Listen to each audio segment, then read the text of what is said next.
Virus संक्रमण बड़ी तेजी से फैल रहा है। पिछले 24 घंटे की बात करें तो 20,903 मामले सामने आए हैं। इन सब के बीच एक अच्छी खबर यह है कि भारत सरकार पूरी कोशिश कर रही है कि इंसानी ट्रायल अगर समय पर शुरू हो जाएं, समय पर ख़त्म हो जाएं और उनका जो परीक्षण है वो अगर सफल रहता है तो भारत सरकार 15 अगस्त यानी स्वतंत्रता दिवस के दिन कोरोना वायरस वैक्सीन को लॉन्च करेगी। ये अभी तक की प्लानिंग है और इस प्लानिंग के तहत भारत सरकार के तमाम डिपार्टमेंट काम कर रहे हैं। आईसीएमआर ने तमाम इंस्टीट्यूट को, तमाम अस्पतालों को एक लेटर लिखा है। उस लेटर में इस बात का जिक्र किया है कि सरकार की प्लानिंग है कि 15 अगस्त को कोरोना वायरस वैक्सीन लॉन्च की जाए। लिहाजा इस मामले में कि कोई कोताही नहीं बरती जाए, यानी जो ट्रायल होने हैं उनको समय पर कराया जाए और जो रिजल्ट अगर पॉजिटिव आता है या हम कह सकते हैं सफल रहता है तो भारत में बनी आत्मनिर्भर वैक्सीन कोवैक्सीन को लॉन्च कर दिया जाएगा। तो ये एक बड़ी खबर है। आइए हम आपको दिखाते हैं कि किस तरीके से पूरी देश के अंदर जिस वैक्सीन का हम कह सकते हैं इंतज़ार किया जा रहा है, उस वैक्सीन की बात करते हैं। कोवैक्सीन का यहाँ पर इंतज़ार किया जा रहा है और ये पूरा हम कह सकते हैं कि पूरी कोशिश की जा रही है कि कोवैक्सीन को समय रहते एक तरीके से लॉन्च कर दिया जाए और इसके लिए पूरी तैयारियां चल रही हैं। अगर हम देखें तो इसमें बड़े बड़े इंस्टीट्यूट जो है इसमें शामिल हैं। नेशनल इंस्टीट्यूट ऑफ वायरोलॉजी शामिल है और साथ ही साथ भारत बायोटेक शामिल है और इसके अलावा आईसीएमआर शामिल है। तो जो स्ट्रेन दिया गया है वो हम कह सकते हैं भारत सरकार ने उसके बारे में पूरी जानकारी दी है। बलराम भार्गव जो Indian council of medical research के हैं, उन्होंने तमाम इंस्टीट्यूट को लिखा हुआ है कि आपके अटेंशन में हम ये चीज़ ला रहे हैं कि जो कोविड वैक्सीन है अगर हम उसकी बात करते हैं तो उसको 15 अगस्त तक लॉन्च किए जाने की योजना सरकार की है। लिहाजा इसके जो ट्रायल हैं उनको टाइम पर ख़त्म किया जाए और ये सारी फैसिलिटेट करिए आप लोग। तो अलग अलग अस्पताल हैं देश भर के, जिसमें हम कह सकते हैं एम्स के बड़े बड़े सेंटर हैं या दूसरे बड़े अस्पताल हैं जिनको ये जिम्मेदारी दी गई है। तो कहीं ना कहीं एक तरीके से या भारत सरकार का जो संस्थान है आईसीएमआर, वो पूरी कोशिश कर रहा है कि इस मामले में जो भी इंस्टीट्यूट हैं, जो भी अस्पताल हैं, वो इन सब चीज़ों को फैसिलिटेट करें और समय रहते यानी 7 तारीख एक टाइम दिया गया है, 7 जुलाई तक उनको उन लोगों की लिस्ट दे देनी है जिन पर इस वैक्सीन का ट्रायल होना है। तो कहीं ना कहीं ये पूरा प्रोसेस होता है, इसमें सहमति ली जाती है और पूरी साइंटिफिक स्टडी होती है। तो इसके लिए पूरी तैयारियां की गई हैं और साथ ही साथ आईसीएमआर ने ये एक तरीके से चेतावनी भी दी है इंस्टीट्यूट को या अस्पतालों को। क्योंकि सरकारी अस्पताल हैं, कई बार ऐसा होता है हीला हवाली हो जाती है, तो उनको ये चेतावनी दी गई है कि इसमें हीला हवाली मत करिएगा, नहीं तो गंभीर नतीजे भुगतने पड़ सकते हैं। तो कहीं ना कहीं जो सरकार का एक तरीका होता है, लहजा होता है काम करने का, वो नज़र आ रहा है। आइए हम आपको दिखाते हैं इस समय भारत की स्थिति अगर हम देखें तो क्या कहा जा रहा है, किस तरीके के आंकड़े हैं, आंकड़े कितना चिंताजनक हैं। अगर हम यहाँ की बात करते हैं तो भारत में पिछले 24 घंटे में 20,903 मामले सामने आए हैं। यानी पिछले 24 घंटे की बात करें तो 20,903 मामले सामने आए हैं और इनमें महाराष्ट्र का एक बड़ा हिस्सा है, 6,330 मामले। टोटल मामले अगर देखें भारत में तो 6,25,544 हो चुके हैं और जो मौत का आंकड़ा है वो 18,213 पहुँच चुका है। तो यहाँ पर अगर हम मृत्यु दर की बात करें तो 2.91% है और महाराष्ट्र में जो मृत्यु दर है 4.38%।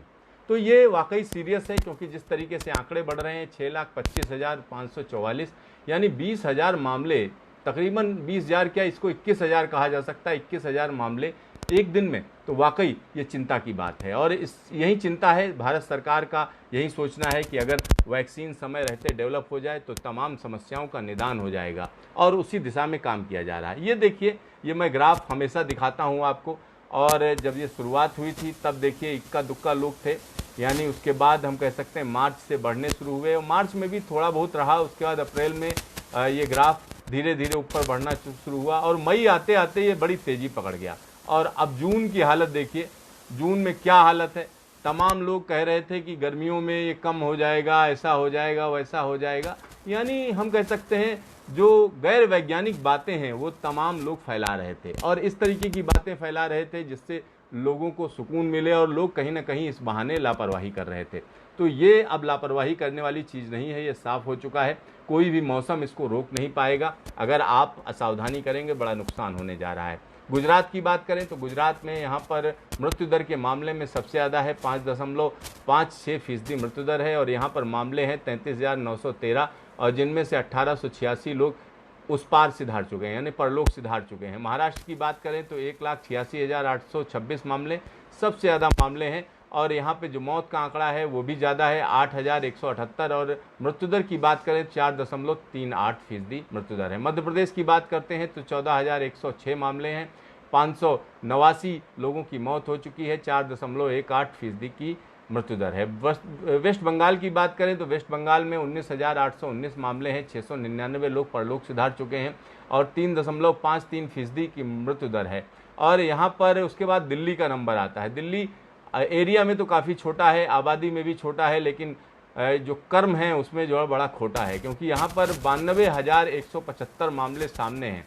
92,175 मामले का मतलब हुआ कि केजरीवाल सरकार के लिए ये एक बड़ी चिंता की बात होनी चाहिए, क्योंकि तमाम दावे किए जाते रहे हैं कि हमने मोहल्ला क्लिनिक बना दिया और तमाम तरीके के अस्पताल बना दिए, लेकिन ज़मीन पर कुछ भी नज़र नहीं आया। ज़मीन पर जब ज़रूरत हुई तो केंद्र सरकार के ही अस्पताल नज़र आए। तो यहाँ पर दिल्ली की स्थिति वाकई खतरनाक है। 92,175 मामले सामने हैं और 3.11% की मृत्यु दर है। और यहाँ मरने वालों का आंकड़ा भी ज़्यादा है, 2864 लोग यहाँ पर मौत के पार उतर चुके हैं।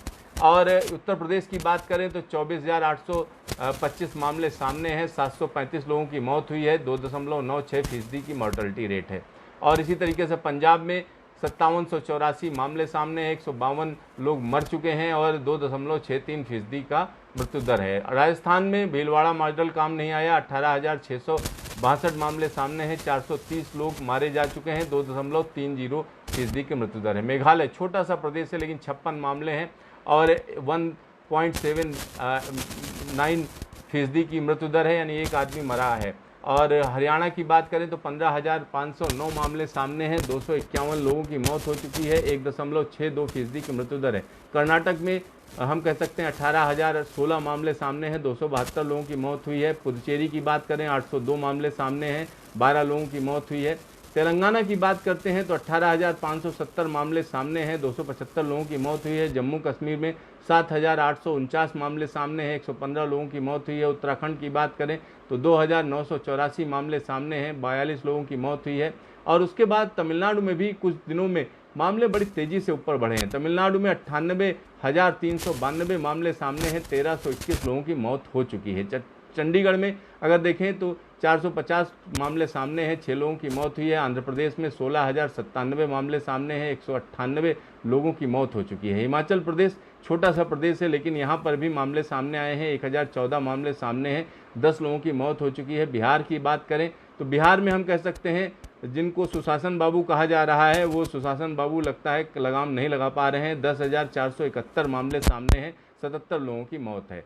और झारखंड की बात करें तो हम कह सकते हैं 2,584 मामले सामने हैं, 15 लोगों की मौत हो चुकी है। केरला में जहां से इस वायरस की शुरुआत हुई थी 4,753 मामले सामने हैं और 25 लोगों की मौत हुई है। यहाँ पर मौत का आंकड़ा काफ़ी कम है। दूसरी बात यह है कि केरल में ज़्यादातर मामले हम कह सकते हैं अब तक खत्म हो चुके हैं। अरुणाचल प्रदेश की बात करें तो 195 मामले सामने हैं, छत्तीसगढ़ में 3,013 और उड़ीसा में 7,545 मामले हैं, 27 लोगों की मौत हुई है। और गोवा छोटा सा प्रदेश है लेकिन 1,482 मामले सामने हैं, 4 लोगों की मौत हुई है। असम की बात करें तो असम में 9,013 मामले सामने आए अब तक और 12 लोगों की मौत हुई है। लद्दाख में 990 मामले सामने आए, 1 आदमी की मौत हुई है। त्रिपुरा की अगर हम बात करते हैं छोटा सा प्रदेश है लेकिन 1435 मामले सामने हैं, लेकिन ये मौत काफ़ी कम है। अंडमान निकोबार 109 मामले सामने हैं और इसी तरीके से दादर नगर हवेली 230 मामले, मणिपुर में 1279 और नागालैंड में 162 और इसके अलावा मिजोरम में 162 और नागालैंड में 501 और सिक्किम में 102 मामले सामने हैं। कुल मिलाकर 6,25,544 मामले सामने हैं, 18,213 लोगों की मौत हो चुकी है। तो ये स्थिति पूरे देश की है और इससे चिंतित होने की ज़रूरत है, क्योंकि अगर आप चिंतित नहीं होंगे तो हम कह सकते हैं तो बगैर चिंतित हुए आप क्या करेंगे, चिता की तरफ बढ़ जाएंगे। तो ये एक चिंता की बात है और बहुत ज़्यादा चिंता करने की ज़रूरत नहीं है। यहाँ पर एक और चीज़ मैं आपको दिखाना चाहूँगा कि अगर हम अलग अलग जगहों की बात करते हैं तो यूएस अभी भी सबसे ज़्यादा प्रभावित देशों में से एक बना हुआ है। 28 लाख से ज़्यादा मामले यहाँ पर हैं। फिर ब्राज़ील में 15 लाख से ज़्यादा मामले हैं और रूस में 6,61,000 मामले सामने हैं। उसके बाद इंडिया आ रहा है, 6,27,168 मामले हैं। तो कुछ ही दिनों में हम कह सकते हैं भारत दूसरे नंबर पर मामले सामने बढ़े हैं, वो वाकई चिंता की बात है। ऐसे में सभी को दरकार है कि एक अच्छी सी वैक्सीन आ जाए और ऐसी वैक्सीन जो भारत डेवलप कर रहा है तो कहीं ना कहीं सस्ती होगी और तमाम लोगों के लिए, हर एक व्यक्ति के लिए अवेलेबल होगी, क्योंकि भारत बायोटेक की अगर हम बात करते हैं तो इसका जो रिकॉर्ड है या इसकी जो प्रोडक्शन कैपेसिटी है वो भारत के लिए हम कह सकते हैं पर्याप्त है। और भारत में जिस तरीके से वैक्सीन का प्रोडक्शन होगा तो तमाम देश उम्मीद कर सकते हैं, क्योंकि भारत हमेशा ही इसकी भावना रही है कि दुनिया में शांति रहे और दुनिया के सारे देशों को वैक्सीन मिले, सारे देशों में सुख और शांति रहे। तो लिहाजा भारत अगर वैक्सीन बनाता है तो दुनिया के तमाम देशों को इस बात की सुविधा रहेगी कि भारत से वो वैक्सीन ले सकते हैं।